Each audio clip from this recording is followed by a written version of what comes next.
കള്ളിപ്പൂങ്കുയില എന്നുള്ള ആ ആദ്യത്തെ വാക്ക് ഹിന്ദുസ്ഥാനികളെ മുക്കട എന്ന് പറയും. അത് നമ്മൾ പറയുന്ന പാട്ടിൻ്റെ പേര് കള്ളിപ്പൂങ്കുയിലെ. ഗാനങ്ങളൊക്കെ ആണെങ്കിൽ അടുത്ത ഗാനം കള്ളിപ്പൂങ്കുയിലെ എന്ന് പറഞ്ഞാൽ എല്ലാവർക്കും മനസ്സിലാവും. അപ്പോൾ അങ്ങനൊരു വേർഡ് വരാനുള്ളൊരു കാരണം പെട്ടെന്ന് ഞങ്ങൾ മീഡിയ ആർട്ടിസ്റ്റിൽ ഇങ്ങനെ റെക്കോർഡിങ് സമയത്ത് നടന്നൊരു ചെറിയൊരു സംഭവം ഓർത്തുപോയി.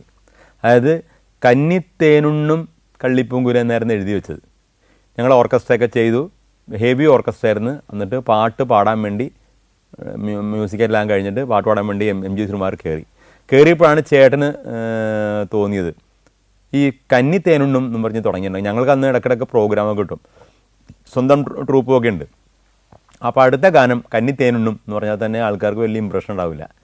അതേസമയം കള്ളി പൂങ്കുയില എന്നുള്ള ഒരു വിളി മുമ്പിലേക്ക് എടുത്തിട്ടുണ്ടെന്നാണെങ്കിൽ ആ പാട്ടിനൊരു അനൗൺസ് ചെയ്യാനായിട്ടൊരു സുഖമുണ്ട് എന്ന് പറഞ്ഞിട്ട് ഗിരീഷിനോട് പറഞ്ഞു, ഗിരീഷ് നമുക്ക് ഇങ്ങനെ ഒന്നും ചെയ്താൽ കള്ളിപ്പൂങ്കുയില എന്നിങ്ങനെ വിളിയോടെ തുടങ്ങിക്കഴിഞ്ഞാണെങ്കിൽ അപ്പം ഒരു മിനിറ്റും കൂടെ ഞാൻ റെക്കോർഡിങ് ആയനെ.